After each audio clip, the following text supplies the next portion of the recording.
कुठल्याही परीक्षेची तयारी करा. सर्वांसाठीच हा अत्यंत महत्त्वाचा टॉपिक आहे, कारण यावरती परीक्षेमध्ये हमखास प्रश्न विचारला जातो आणि एकदम सोप्या पद्धतीत तुम्हाला समजेल अशा पद्धतीत आपण आजचा व्हिडिओ घेतलेला आहे. व्हिडिओ बिलकुल स्किप करू नका, शेवटपर्यंत पहा, तुम्हाला याचा नक्कीच फायदा होईल. चला तर मग व्हिडिओला सुरुवात करूया. तर पहा मित्रांनो, सर्वात आधी आपण हे महत्त्वाचे पॉइंट्स पाहूया. तर पहा, घटनेचा स्वीकार आपण कधी केलेला आहे? भारतीय राज्यघटनेचा स्वीकार आपण 26 नोव्हेंबर 1949 ला केलेला आहे. तर त्यावेळेस आपल्या राज्यघटनेत 22 भाग होते, 395 कलमे होती आणि 8 अनुसूची होत्या. तर आता किती आहेत मग? तर आता आहेत 25 भाग, 465 कलमे आणि 12 अनुसूची. आणि अजून एक महत्वाचा पॉइंट मित्रांनो, की आपली भारतीय राज्यघटना कधी अंमलात आली असाही प्रश्न येऊ शकतो. तर लक्षात ठेवा, 26 जानेवारी 1950 ला अंमलात आलेली आहे आपली भारतीय राज्यघटना आणि त्याचा स्वीकार आपण कधी केलेला आहे? तर स्वीकार केलेला आहे 26 नोव्हेंबर 1949. तर या दोघांमध्ये कन्फ्युजन होऊ देऊ नका, तर व्यवस्थितपणे नोट डाऊन करून घ्या. तर पहा मित्रांनो, कलम 1 ते 4 हे कशा संबंधित आहे? तर संघराज्य व त्याचे क्षेत्र याची तरतूद दिलेली आहे कलम 1 ते 4 मध्ये. नेक्स्ट आहे कलम 5 ते 11, यामध्ये नागरिकत्वासंबंधित तरतूद आहे. परीक्षेमध्ये असाही प्रश्न येऊ शकतो मित्रांनो, की भाग 2 कशा संबंधित आहे? तर नागरिकत्वासंबंधित भाग 2 आहे आणि कलम सांगितलं, कलम जर विचारण्यात आलं तर कलम आहे 5 ते 11, लक्षात ठेवा. पुढचा महत्वाचा कलम आहे मित्रांनो, कलम 12 ते 35. यामध्ये काय आहे? तर मूलभूत अधिकार दिलेले आहेत. हे आहे भाग 3 मध्ये. परीक्षेमध्ये कसा प्रश्न विचारला जाऊ शकतो? तर मूलभूत अधिकार हे कोणत्या कलमात दिलेले आहेत? तर लक्षात ठेवा, कलम 12 ते 35 मध्ये आहे. आणि जर भाग विचारण्यात आला तर भाग आहे 3. आपल्याकडे आता किती मूलभूत अधिकार आहेत मित्रांनो? तर 6 मूलभूत अधिकार आहेत. आणि जेव्हा भारतीय राज्यघटना अंमलात आली होती तेव्हा 7 मूलभूत अधिकार होते. तर 7वा कोणता होता? तर संपत्तीचा अधिकार होता, जो की आता वगळण्यात आलेला आहे. आणि आता सध्या मूलभूत अधिकार आहेत 6. तर पहा कोणते कोणते आहेत ते. समानतेचा अधिकार जे आहे ते कलम 14 ते 18 मध्ये दिलेला आहे. स्वातंत्र्याचा अधिकार कलम 19 ते 22 मध्ये आहे. शोषणाविरुद्ध हक्क कलम 23 ते 24 मध्ये दिलेला आहे. नेक्स्ट आहे धर्म स्वातंत्र्याचा अधिकार, जे की आहे कलम 25 ते 28 मध्ये. सांस्कृतिक आणि शैक्षणिक अधिकार हे आहे कलम 29 ते 30 मध्ये. आणि घटनात्मक उपायांचा अधिकार हे आहे कलम 32 मध्ये.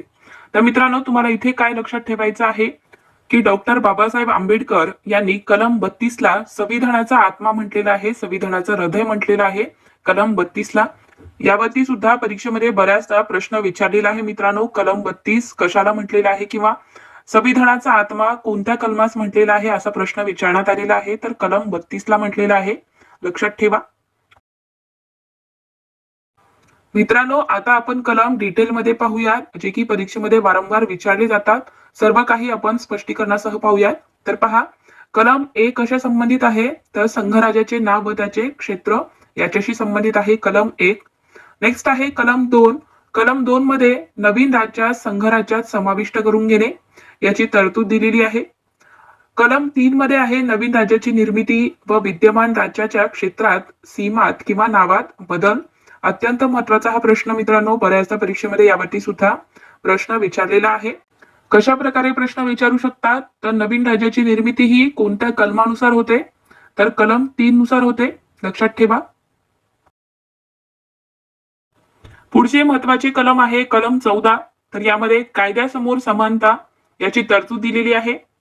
पुढचे आहे कलम 15. तर यामध्ये कोणत्याही प्रकारचा भेदभाव न करणे, धर्म, वंश, जात, लिंग किंवा जन्मठिकाण या कारणावरून भेदभाव करण्यास मनाई आहे. कलम 16 मध्ये आहे सार्वजनिक सेवा योजनांच्या बाबीमध्ये सर्वांना समान संधी आहे. कलम 17 अस्पृश्यता नष्ट करणे.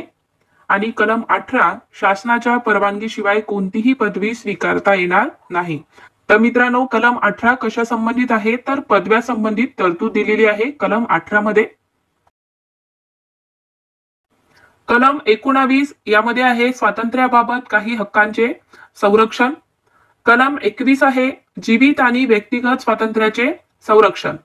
नेक्स्ट आहे कलम 21A, अत्यंत महत्वाचा मित्रांनो, डबल स्टार मार्क करून घ्या. तर मित्रांनो, कलम 21A कशा संबंधित आहे? तर प्राथमिक शिक्षणाचा हक्क. म्हणजेच काय? तर 6 ते 14 वर्ष वयोगटातील मुलांना मोफत व सक्तीचे शिक्षण हा त्यांचा मूलभूत अधिकार आहे मित्रांनो. कलम 21A मध्ये दिलेलं आहे, हे लक्षात ठेवा. नेक्स्ट आहे कलम 23. तर हे आहे वेठबिगारी, गुलामगिरी आणि शरीर विक्रीवर बंदी. हे आहे कलम 23 मध्ये. विद्यार्थी मित्रांनो, आपल्या व्हिडिओची क्वालिटी, व्हिडिओचा कंटेंट आणि माझी शिकवण्याची पद्धत तुम्हाला आवडत असेल तर व्हिडिओला लाईक करा. कलम 24. तर यामध्ये 14 वर्षाखालील मुलांना कारखाना व धोक्याच्या ठिकाणी कामास बंदी आहे. कलम 32. घटनात्मक उपाययोजनेचा अधिकार. तर मित्रांनो, तुम्हाला मी आधीच सांगितलंय, कलम 32 ला संविधानाचा आत्मा म्हटलेला आहे.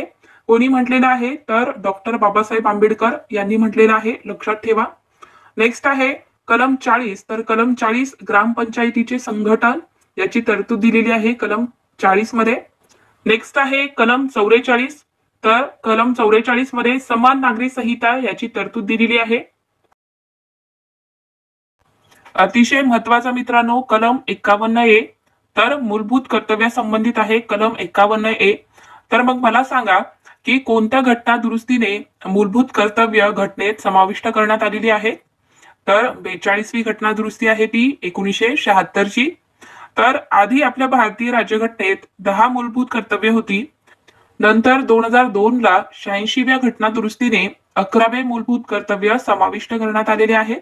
तर आता सध्या आपल्या भारतीय संविधानात 11 मूलभूत कर्तव्य आहेत, तर लक्षात ठेवा. चला पुढचे कलम आहे कलम 52. तर हे कशा संबंधित आहे तर आपल्या भारताचे राष्ट्रपती यांच्याशी संबंधित आहे कलम 52. कलम 54 हे राष्ट्रपतीची निवडणूक यांच्या संबंधित आहे.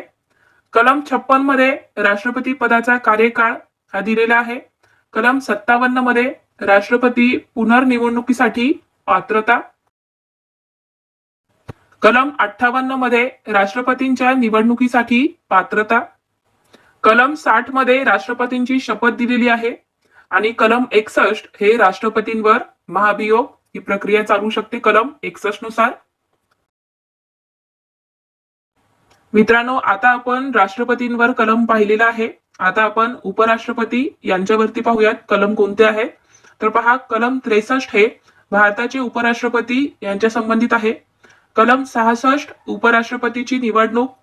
कलम 67 उपराष्ट्रपतींचा कार्यकाळ. आणि कलम 69 उपराष्ट्रपतीची शपथ किंवा वचनबद्धता. तर अत्यंत महत्वाचे आहेत मित्रांनो कलम, लक्षात ठेवा. नेक्स्ट आहे कलम 72. तर कलम 72 नुसार राष्ट्रपतींना दयेचा अधिकार आहे. कलम 79 मध्ये पहा, संसदेची निर्मिती व रचना दिलेली आहे. कलम 80 मध्ये राज्यसभेची रचना. कलम 81 लोकसभेची रचना. कलम 93 मध्ये लोकसभेचे सभापती व उपसभापती यांची तरतूद दिलेली आहे. कलम 99 मध्ये आहे संसद सदस्यांनी घ्यावयाची शपथ व वचनबद्धता. हे आहे कलम 99 मध्ये. कलम 100 कशा संबंधित आहे तर सभागृहातील मतदान याच्याशी संबंधित आहे. कलम 108 मध्ये संयुक्त बैठका आपण घेऊ शकतो कलम 108 नुसार. कलम 109 मध्ये धन विधेयकाबाबत विशेष पद्धती. कलम 110 धन विधेयकाची व्याख्या. नेक्स्ट आहे कलम 112. तर हे आहे बजेट संबंधित. तर आपल्या भारतीय राज्यघटनेत बजेट हा शब्द वापरलेला नाही, तर त्या ठिकाणी वार्षिक वित्तीय विवरण हे शब्द वापरण्यात आलेले आहे. नेक्स्ट आहे कलम 123. तर हे आहे अध्यादेश काढण्याचा राष्ट्रपतींचा अधिकार, याच्या संबंधित आहे कलम 123. कलम 124. तर सर्वोच्च न्यायालयाची स्थापना दिलेली आहे कलम 124 मध्ये. कलम 148 भारताचे नियंत्रक व महालेखापरीक्षक. कलम 213 विधानमंडळाच्या विराम काळात अध्यादेश काढण्याचा राज्यपालांचा अधिकार. कलम 214 मध्ये राज्यांसाठी उच्च न्यायालय. आणि कलम 280 मध्ये वित्त आयोगाची तरतूद दिलेली आहे 280 मध्ये. कलम 312 अखिल भारतीय सेवा याच्या संबंधित आहे.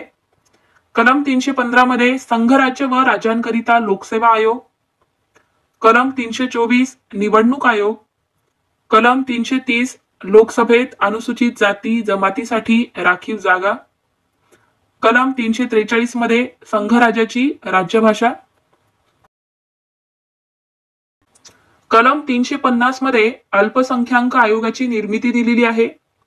कलम 352 राष्ट्रीय आणीबाणी, कलम 356 राज्य आणीबाणी, कलम 360 आर्थिक आणीबाणी आणि कलम 368 घटना दुरुस्ती तरतूद. तर हे अत्यंत महत्वाचे आहेत मित्रांनो, लक्षात ठेवा. 352 ते 368 पर्यंत. 352 कशा संबंधित आहे तर राष्ट्रीय आणीबाणी याच्या संबंधित आहे. कलम 356 हे राज्य आणीबाणी, कलम 360 आर्थिक आणीबाणी आणि कलम 368 हे घटना दुरुस्ती तरतूद. तर लक्षात ठेवा मित्रांनो.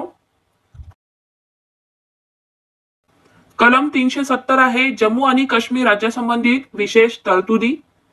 पुढचा आहे कलम 376. तर यामध्ये उच्च न्यायालयाच्या न्यायाधीश विषयी तरतूद दिलेली आहे. कलम 377 मध्ये भारताचा नियंत्रक व महालेखा परीक्षकाविषयी तरतूद दिलेली आहे आणि कलम 378 मध्ये लोकसेवा आयोगासंबंधित तरतूद दिलेली आहे. तर मित्रांनो, हे आहेत महत्वाचे कलम जे की परीक्षेमध्ये वारंवार विचारले जातात. अतिशय महत्वाचा हा टॉपिक आहे मित्रांनो. तुम्ही कुठलीही परीक्षा देत असाल तर सर्वांसाठीच अतिशय महत्वाचा हा टॉपिक. तर व्यवस्थितपणे समजून घ्या. तुम्हाला अजून कुठलाही डाऊट असेल तर परत व्हिडिओ पहा, जेणेकरून तुम्हाला याच व्हिडिओमध्ये सर्व पॉइंट क्लिअर होऊन जातील.